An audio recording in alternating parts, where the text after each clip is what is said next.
dame tu cosita, dame tu cosita. আকৌ এবাৰ স্বাগতম জনাইছো আপোনালোকক এমজি মুভি চিকে লৈছো আজি আপোনালোকক মই এই ভিডিওটোত কবলৈ ওলাইছো ৰডিছ এক্সট্ৰিমৰ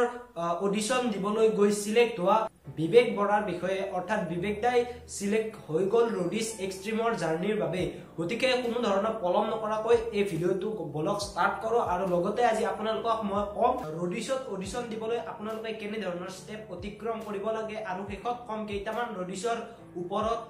দিয়া আৰোপৰ ওপৰত আমি কথা পাতিম ৰডিছ এক্সট্ৰিম এখন ৰিয়েলিটি শ্ব' হয় নে ফেক শ্ব' হয় তাৰ ওপৰতো আজি কিছুমান মন্তব্য মই আগবঢ়াম গতিকে কোনো ধৰণৰ পলম নকৰাকৈ ব্লগ ভিডিওটো ষ্টাৰ্ট কৰোঁ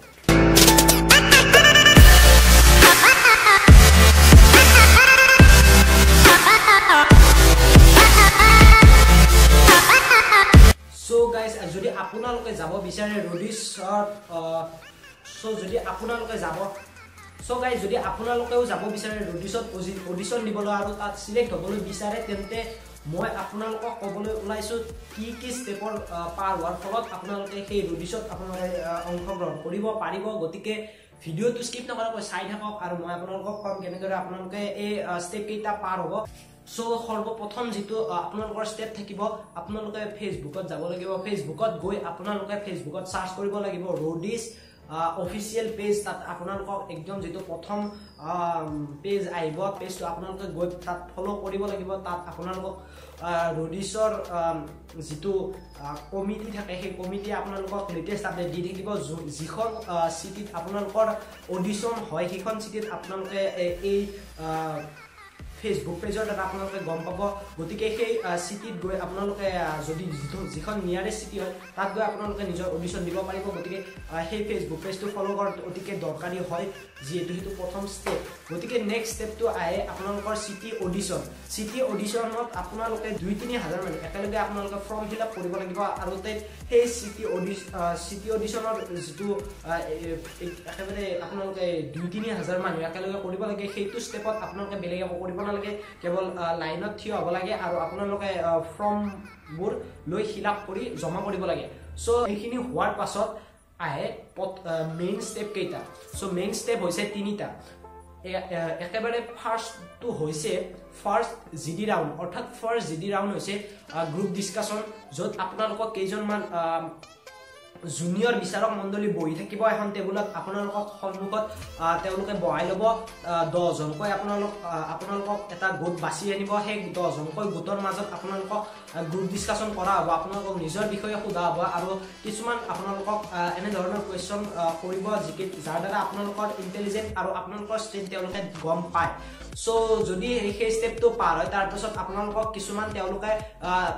ফিজিক্যাল টেস্ট লব যিবোৰত আপোনালোকে পুশ আপ কৰিব লাগিব বিভিন্ন ধৰণৰ মাৰ্শাল আৰ্ট যদি আপোনালোকে জানে বা আপোনালোকৰ যেটো ষ্ট্ৰেন্থ যেটো বস্তুত আপোনালোকৰ ষ্ট্ৰেন্থ থাকে বিভিন্ন ধৰণৰ হ'ব পাৰে ফুটবল খেল ক্ৰিকেট বাস্কেট বহু ধৰণৰ হ'ব পাৰে বা আপোনাৰ জিকেৰ দ্বাৰাও আপুনি সেই সেকেন্ড জিডি ৰাউন্ড আপোনালোকে পাস হ'ব পাৰে তো আইছো থাৰ্ড যেটো হৈছে ষ্টেপ হেতু হৈছে পিআই অৰ্থাৎ পাৰ্সোনাল ইন্টাৰভিউ এই পাৰ্সোনাল ইন্টাৰভিউত আপোনালোকে লগ পাব মুখ্য বিচাৰক মণ্ডলী অৰ্থাৎ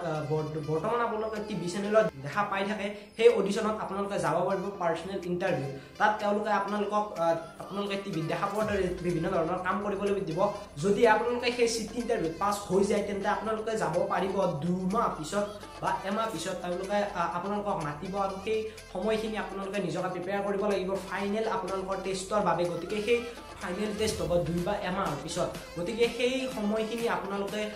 আপোনালোকক প্ৰিপেয়াৰ কৰিবলৈ দিব আৰু যেতিয়া ফাইনেল অডিশন যিদিনা আহিব সেইদিনা আপোনালোকক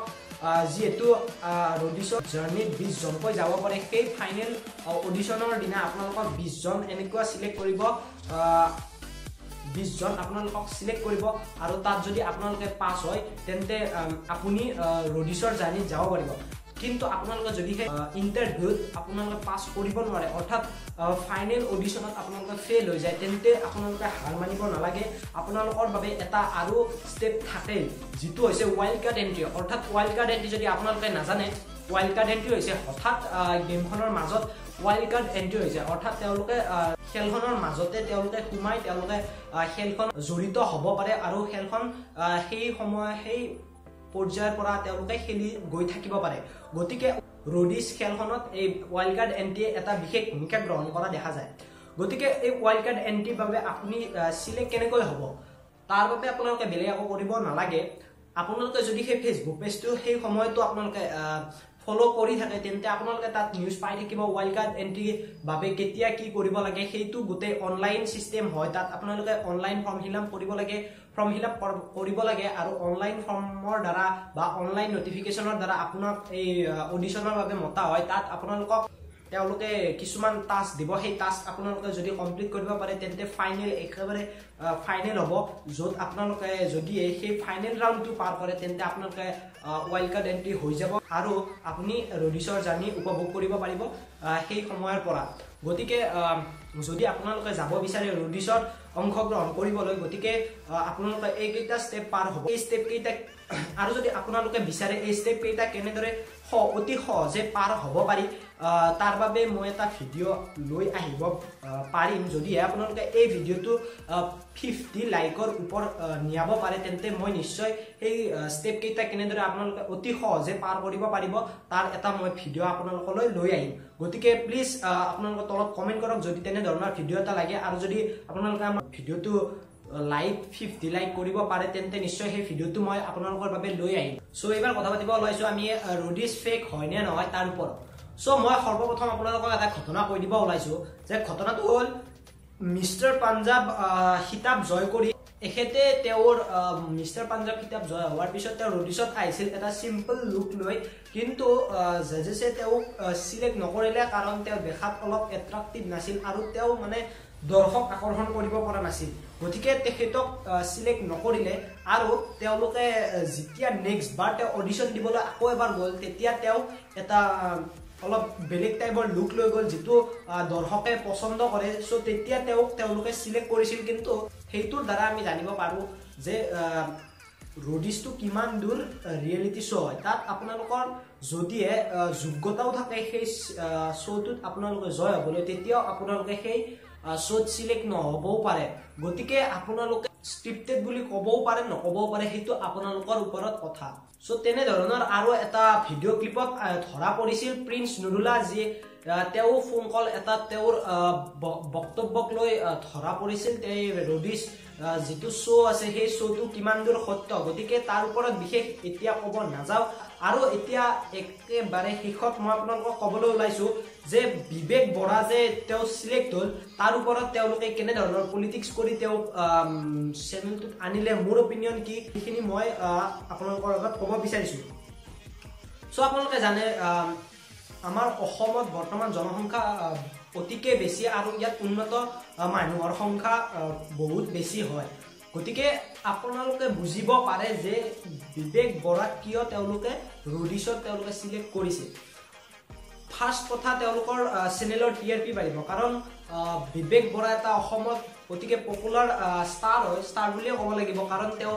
বিভিন্ন গীতত তেওঁ আৰু ডাঙৰ ডাঙৰ মানুহৰ লগত তেওঁ বৰ্তমানলৈ এক্টিং কৰি পাইছে আৰু তেখেতৰ দেখাটো তেওঁ ধুনিয়া হোৱাৰ লগতে তেওঁ আকৰ্ষণ কৰিব পাৰে গতিকে সো তেখেতক শ্ব'টোত বেছি কোনো ধৰণৰ জেৰা নকৰাকৈ তেওঁলোকে ডাইৰেক্ট সিলেক্ট কৰি লৈছে আপোনালোকে ভিডিও ক্লিপটোত নিশ্চয় দেখা পাইছিল মই বৰ্তমান আপোনালোকক যোগান ধৰিব পৰা নাই ভিডিওটো কাৰণ বৰ্তমান কোনো ধৰণৰ তেনে